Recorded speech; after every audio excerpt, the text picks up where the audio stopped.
Hello everyone, you are watching food fitness and fun और मैं हूँ डाइटिशियन मंजू मलिक। तो आज मैं एक फ़ूड की लिस्ट लेकर आई हूँ। If you are a female in your early 30s तो आई वुड रिकमेंड कि ये फूड्स अपनी डाइट के अंदर इंक्लूड करें ताकि आगे आने वाले टाइम में हार्मोनल बैलेंस या इम्बैलेंस जो होता है in a female's life, specially when they reaches the stage of menopause, तो उन साइड इफ़ेक्ट से, उन हार्मोनल इम्बैलेंस के लिए वो अपने आप को प्रिपेयर कर सकें और उससे प्रिवेंट हो सकें। सो फीमेल्स जो होती हैं when they reach the age of 35 तो उनकी बॉडी के अंदर हार्मोनल चेंजेस होने लगते हैं and those changes actually decides कि उनकी बॉडी के अंदर फ़ैट का मेटाबोलाइजेशन कैसे होगा, बॉडी कहाँ कहाँ फ़ैट स्टोर करेगी, बॉडी कैसे फ़ैट स्टोर करेगी, कैसे बर्न करेगी, और ये सब कुछ होता है because of the change in their hormones. When a woman reaches the age of 40 तो नेचुरली स्पेशली फीमेल्स की मैंने देखा है कि एक्टिविटी लेवल भी काफ़ी कम हो जाता है। ऐसे में एक्टिविटी लेवल के कम होने की वजह से साथ ही हॉर्मोन्स जो उनके चेंज हुए हैं उसकी वजह से फ़ैट गेन के चांसेस बहुत ज़्यादा बढ़ जाते हैं। ऐसे में अगर आप पहले से ही सावधान रह के कुछ ऐसे इंपॉर्टेंट चेंजेस करेंगे आपके डाइट के अंदर जो आपको प्रिपेयर कर सके इन आने वाले चेंजेस के लिए। When a female reaches the age of 35-40 तो उसके अंदर एस्ट्रोजन और प्रोजेस्टेरॉन जो हार्मोन होता है, जो एंड्रोजन ग्रुप का हार्मोन है, वो काफ़ी ज़्यादा फ्लक्चुएट होने लगता है। This results in increase of cravings, आपके हंगर हार्मोन्स जो हैं वो इंक्रीज हो जाते हैं, साथ ही आपकी बॉडी के फैट स्टोरिंग का प्रोसेस भी इससे थोड़ा सा तेज़ हो जाता है। रिसर्च ये साबित कर चुकी है कि प्री मीनोपॉज फेज में एक फीमेल साल के अंदर 2 से 5 किलो वेट जो है वो गेन कर सकती है। So if you are a female in your mid 30s तो ज़रूरी है आपको स्पेशली अपनी डाइट के अंदर और अपने लाइफस्टाइल के अंदर कुछ इंपॉर्टेंट चेंजेस करने की, ताकि ऐसा ना हो कि you have reach that age and you are trying it now and you are not been able to be successful because आपने काफ़ी लेट स्टार्ट किया। That is why I have said कि 30+ होने के बाद आपको ये चीज़ें अपनी डाइट के अंदर इंक्लूड करनी चाहिए।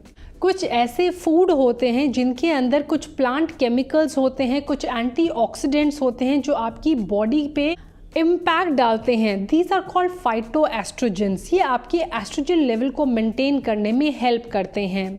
इसके अलावा और भी बहुत सारे प्लांट बेस्ड कंपाउंड्स होते हैं जो इम्पॉर्टेंट होते हैं for a female to balance their hormones. तो इसमें नंबर 1 पर आता है लिग्नेंस। लिग्नेंस कहाँ मिलते हैं? ये मिलते हैं सीड्स के अंदर, जैसे कि फ्लैक्स सीड्स हैं, ऑलिव सीड्स हैं, कुछ स्पाइसेस और हर्ब्स के अंदर, कुछ वेजिटेबल्स के अंदर, कुछ फ्रूट्स और सीरियल्स के अंदर भी।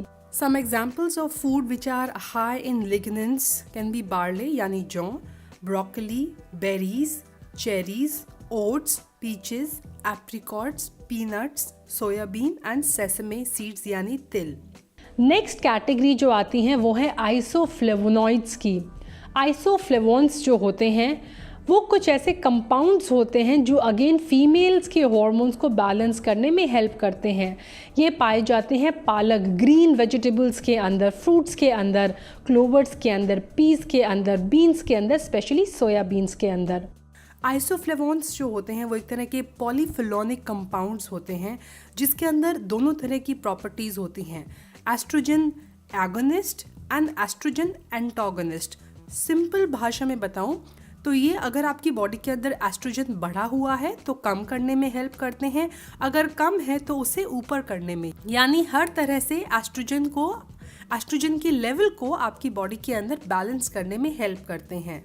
ये मोस्टली लेग्यूम्स के अंदर जैसे कि सोयाबीन के अंदर पाए जाते हैं, लेकिन मेक श्योर कि आप ऑर्गेनिक सोयाबीन लें, ना कि सोयाबीन जो GMO होती है यानी जेनेटिकली मॉडिफाइड होती है। Also have it in moderation. Next is chalcones. ये मुलेठी के अंदर पाए जाते हैं। नाउ चेलकॉन्स जो होते हैं वो भी प्लांट बेस्ड पॉलीफिनोलिक कंपाउंड्स होते हैं जो फ्लेवोनाइड्स की फैमिली से ही बिलोंग करते हैं। लिकराइस यानी मुलेठी के अलावा ये टमाटर के अंदर और एप्पल के अंदर भी पाए जाते हैं। Next is triterpenoids. Triterpenoids again मुलेठी में मिलते हैं, होली तुलसी के अंदर आपको मिलेंगे। Next is cormorants. ये भी आपको बहुत कम चाहिए होते हैं, ये कैबेज के अंदर, पीस के अंदर, स्पिनच के अंदर, मुलेठी के अंदर पाए जाते हैं। Next is अडेप्टोजन। अडेप्टोजेंस जो होते हैं वो आपकी ब्रेन हेल्थ को इम्प्रूव करने में हेल्प करते हैं, साथ ही आपकी हार्मोनल बैलेंस को भी मेंटेन करने में हेल्प करते हैं।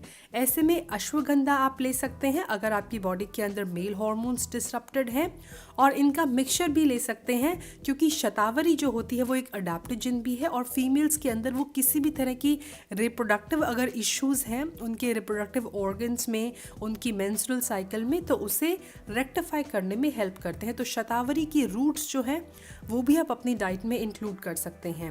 नाउ अब मैं बात करूंगी कुछ ऐसे न्यूट्रिएंट्स के जो फीमेल्स की डाइट में मस्ट हैं, जैसे कि iron in their menstrual cycle, also at the time of giving birth. बहुत सारा ब्लड लॉस की वजह से एनीमिया होने के चांसेस फीमेल को ज़्यादा होते हैं, उनकी आयरन की रिक्वायरमेंट इसीलिए ज़्यादा होती है। आयरन के एब्जॉर्प्शन के लिए अगर आप उसे विटामिन सी के साथ मिक्स करेंगे, जैसे कि अगर आप ग्रेन्स खा रहे हैं या फिर चावल और दाल खा रहे हैं, उसमें आप नींबू ऐड कर दीजिए तो उसका एब्जॉर्प्शन अच्छा होता है।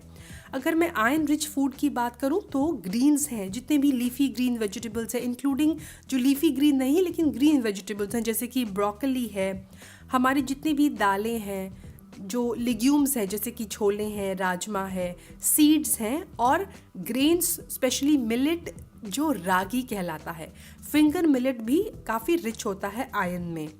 कैल्शियम की अगर मैं बात करूं तो उसकी भी ज़रूरत फीमेल्स को ज़्यादा होती है उनकी बोन हेल्थ के लिए, क्योंकि एक सर्टेन एज के बाद बोन्स की जो डेंसिटी होती है वो कम होने लगती है। अगर कैल्शियम को भी आप कंबाइन करेंगे K2 के साथ तो उसका अब्जॉर्प्शन अच्छा होगा।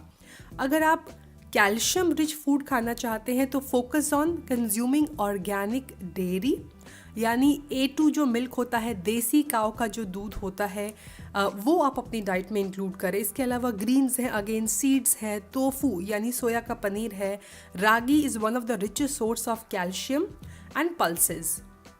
Next is magnesium. Magnesium cocoa powder के अंदर होता है, कोको पाउडर के अलावा नट्स एंड सीड्स में पाया जाता है। विटामिन डी के लिए आप सनलाइट में टाइम स्पेंड करें, at least 10 minutes in a day.